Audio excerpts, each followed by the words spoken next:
আসসালামু আলাইকুম, কেমন আছেন সবাই? আশা করি ভালো। আজকে আমি ইফতার স্পেশাল চিকেন টিক্কা রোল পরাঠা বানিয়ে দেখাবো। খুবই সহজভাবে করেছি, দেখতে পাচ্ছেন মাশাআল্লাহ করে।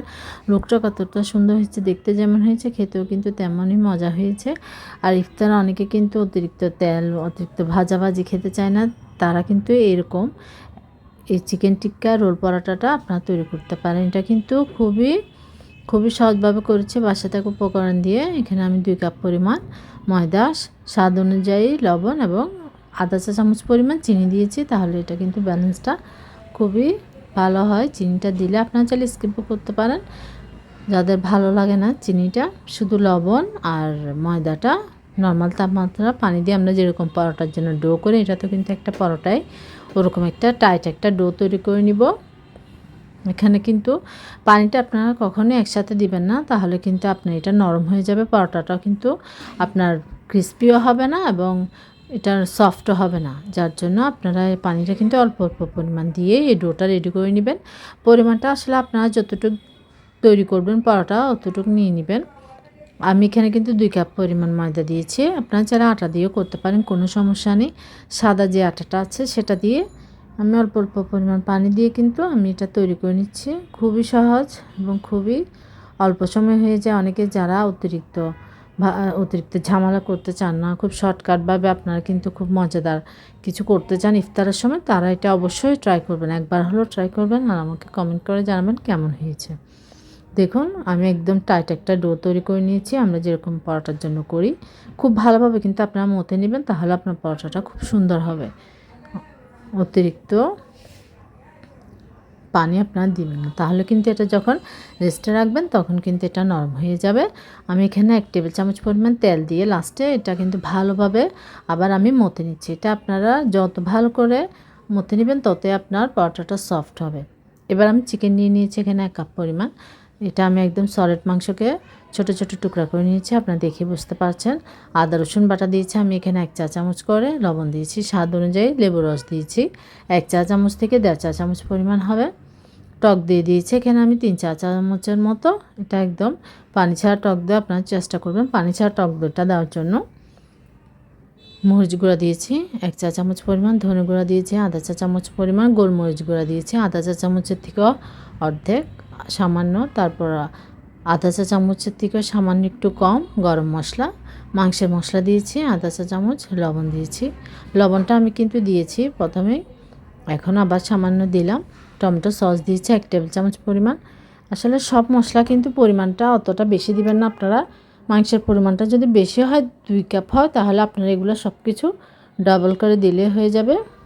কিন্তু আপনার 1 কাপ পরিমাণ হলে আপনারা সব কিছু আমার মতো সেম টু সেম দিলে হবে।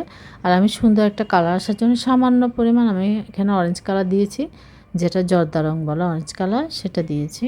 বেশি দিবেন না, তাহলে কিন্তু আবার তেতো হয়ে যাবে। আপনারা চাইলে নাও দিতে পারেন, কিন্তু দিলে কালারটা সুন্দর আসে, যার জন্য দিলাম। রেস্টুরেন্টে বলেন, হোটেলে বলেন, আপনারা কিন্তু ওরা কিন্তু একটু কালার ইউজ করে।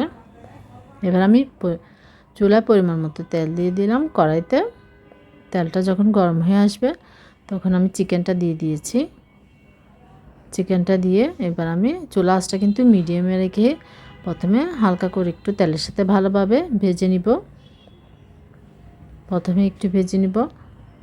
পানির এখন কিন্তু আমি কোনো পানি অ্যাড করব না। এটা কিন্তু মাংসতে, যেহেতু এটা ফ্রেশ, একদম ফ্রেশ মাংস, এখান থেকে কিন্তু অনেকটা পরিমাণ পানি আসবে, দেখতেই পাচ্ছেন অনেকটা পরিমাণ পানি উঠে এসেছে। আমি এবার ঢাকনাটা দিয়ে দিলাম। ঢাকনাটা দিয়ে দিয়েছি। এবার আমি ঢাকনাটা উঠিয়ে কিছুক্ষণ পরপর, এটা আমার 20 থেকে 25 মিনিট লেগেছে এটা কুক হতে, যেহেতু চুলা আঁচটা মিডিয়ামে রেখে আমি তৈরি করে নিয়েছি। এবার আমার এটা কিন্তু যে মাংস থেকে পানিটা বের হয়েছে সেটা একদম কষানো হয়ে গিয়েছে, টেনে নিয়েছে। এবার আমি সামান্য পরিমাণ পানি অ্যাড করেছি, আর একটু মশলার যে একটি কাঁচা রওয়া গন্ধ থাকে ওইটা যেন একদম পুরোপুরি চলে যায়, যার জন্য আমি একটু সামান্য পরিমাণ পানি দিয়ে মাংসটা একদম ফাইনালি কুক করে নিব। দেখুন এটা কিন্তু প্রায় হয়ে এসেছে, অনেকটা পরিমাণ ঘন হয়ে এসেছে। আমি এটা একটু মাখা মাখা হলে কিন্তু নামিয়ে নিব। এটা কিন্তু আপনার অতিরিক্ত ড্রাই হয়ে গেলে কিন্তু এটা আবার শক্ত হয়ে যাবে, যার জন্য এটা ভেতরে সফট, উপরে একটু হালকা একটু ক্রিস্পি, ওভাবে অবস্থায় কিন্তু নামিয়ে নেবেন। অতিরিক্ত ড্রাই করলে কিন্তু এটা খাওয়া যাবে না, কারণ যেহেতু এটা আমি রোল হিসেবে তৈরি করব। এবার আমি এবার রুটিটা পরোটাটা বানিয়ে নিচ্ছি। এটা যেহেতু এটা রোল হিসেবে বানাবো, পরোটাটা আমি একটু মোটা করে বেলছি, অতিরিক্ত পাতলা করবেন না। এটা আমি এখান থেকে আমার 4টা মতো হয়েছে। দেখুন, গোল করে আমি প্রথমে একটি পরোটা বানিয়ে নিয়েছি। এবার প্যানের মধ্যে দিয়ে প্রথমে হালকা একটু সেঁকে নিব। এরপরে কিন্তু আমি তেলটা অ্যাড করবো। আপনার চাইলে ঘি বা বাটার দিয়েও এটা পরোটাটা তৈরি করতে পারেন। আমি কিন্তু এখানে যেন সবাই খুব সহজে তৈরি করতে পারে তেল দিয়ে, সেটাই করছি আমি। তেল দিয়ে দিলাম। প্রথমে অল্প পরিমাণ হালকা একটু ভেজে কিন্তু তেলটা দিবেন আপনারা। কাঁচা পরোটায় কিন্তু কখনোই তেলটা দিবেন না। প্রথমে একটু হালকা সেঁকে নেবেন, এরপরে তেল দিয়ে দুপাশে অল্প অল্প পরিমাণ তেল দিয়ে পরোটাটা আমি তৈরি করে নিব, যেন তেল চিপচিপে না হয়, পরোটাটা সফট হবে এবং হালকা একটু ক্রিস্পি হবে। দেখতে পাচ্ছেন মাশাআল্লাহ করে এটা কিন্তু অনেকটা পরিমাণ ফুলে উঠেছে। এভাবে করে কিন্তু আমি প্রত্যেকটা পরোটা ভেজে নিব। খুবই সহজ, কিন্তু একটু আপনারা যদি সময় নিয়ে ইফতারের 1-1.5 ঘন্টা আগে থেকে তৈরি করে ফেলেন, তাহলে কিন্তু খুব সহজে হয়ে যাবে। একটা আইটেম দিয়ে কিন্তু আপনাদের খুবই মজাদার একটি ইফতার হবে। তাই অবশ্যই একবার হলেও ট্রাই করবেন। আমার হয়ে গিয়েছে। এবার আমি একটি সস তৈরি করে নেব। এখানে আমি টক দই নিয়েছি 3 চা চামচ পরিমাণ। মেয়োনিজ দিচ্ছি। মেয়োনিজটা কিন্তু হোমমেড। আমি এখানে একদম ভরে ভরে 2 থেকে 2.5 চা চামচ পরিমাণ মেয়োনিজ দিয়েছি। তারপর এটা আমার একটি ধনিয়া পাতা চাটনি, যেটা আমি তৈরি করে রেখেছিলাম। পুদিনা, ধনিয়া পাতা, কাঁচামরিচ, রসুন দিয়ে একটি আমি সস তৈরি করেছিলাম। সেই সসটি দিয়ে দিয়েছি। চাটনি বলতে পারেন সস, এটা আমি ফ্রোজেন করে রেখেছি। এটা কিন্তু আমি বিভিন্ন সস হিসেবে এটা তৈরি করে নিই। টক দই দিয়ে, মেয়োনিজ দিয়ে, সামান্য লবণ দিয়েছি। দিয়ে এবার আমি এটা ভালো করে মিক্স করে রেডি করে নিয়েছি। এই সসটা কিন্তু অবশ্যই দিবেন আপনারা। এটাই কিন্তু এই সসটা কিন্তু আপনার এই রোল পরোটাটাকে কিন্তু অনেক টেস্টি করে, যার জন্য এটা আপনারা অবশ্যই দেওয়ার চেষ্টা করবেন। প্রথমে আমি সসটা দিয়ে দিলাম, যেটা আমি টক দই, মেয়োনিজ এবং পুদিনা, ধনেপাতা চাটনি দিয়ে তৈরি করেছি সেটা। তারপরে কিন্তু আমি চিকেনটা দিব। এটা যেহেতু টিক্কা, এটা যার জন্য আমি একদম ভুনা ভুনা করে নিয়েছি, কিন্তু অতিরিক্ত শক্ত যেন না হয় চিকেনটা, সেটা কিন্তু অবশ্যই খেয়াল রাখবেন। তখন কিন্তু খেতে ভালো লাগবে না, যেন জুসি থাকে এবং পুরো হালকা একটু ক্রিস্পি থাকে। চুলা আঁচটা মিডিয়ামে রেখে কিন্তু আপনারা এটা তৈরি করে নেবেন, নাড়াচাড়া করে।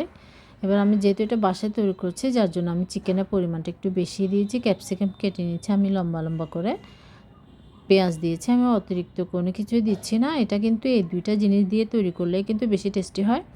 আপনারা চেষ্টা করবেন এই যে এইগুলো দেওয়ার জন্য। আর যদি আপনাদের হাতের কাছে না থাকে ক্যাপসিকামটা, তাহলে আপনারা শুধু পেঁয়াজ দিয়েও তৈরি করতে পারেন, কিন্তু অন্যান্য কিছু আপনারা অ্যাড করবেন না, শসা বা অন্য কিছু, কারণ এটা এরকমেতে খেতে খুবই ভালো লাগে। আপনারা খুব সহজেই এটা অল্প জিনিস দিয়ে কিন্তু তৈরি করে নিতে পারেন। আমি উপরে একটু পুদিনা পাতা দিয়ে দিচ্ছি। আপনারা চাইলে ধনেপাতাও দিতে পারেন। আর গ্রিনস চাটনিটাও দিয়ে দিলাম। তারপর টমেটো সস দিচ্ছি, এটা আপনারা উপরে দিয়ে দিবেন টমেটো সসটা দিয়ে। এবার আমি এটা একটা টুথপিক দিয়ে কিন্তু এটা মুখটা আমি ঘুরিয়ে লাগিয়ে দিব। আপনারা দেখে বুঝে নেবেন কীভাবে করছি। এটা কিন্তু খুবই সহজ। এভাবে করে আমি প্রত্যেকটা টিক্কা পরোটা রোল বানিয়ে নিব। দেখুন, এভাবে টুথপিক দিয়ে কিন্তু আমি লাগিয়ে দিয়েছি। কতটা সুন্দর হয়েছে মাশাআল্লাহ। দেখতে যেমন হয়েছে, খেতেও কিন্তু বেশ টেস্টি হয়েছে। আশা করছি আপনাদের ভালো লাগবে। ভালো লাগলে আমার চ্যানেল সাবস্ক্রাইব করবেন, পাশে থাকা বেল আইকনটা প্রেস করে দিবেন, নোটিফিকেশান অন হয়ে যাবে। নিত্য নতুন ভিডিওগুলো আপনারা দেখতে পারবেন। আমি এভাবে করে সবগুলো তৈরি করে নিচ্ছি। দেখুন, আপনাদের বোঝার সুবিধার্থে কিন্তু আমি একটি তৈরি করে নিয়েছি। আশা করছি আপনাদের ভালো লাগবে। ভুল ত্রুটি সরি। আল্লাহ হাফেজ। আসসালামু আলাইকুম। সবাই ভালো থাকবেন, সুস্থ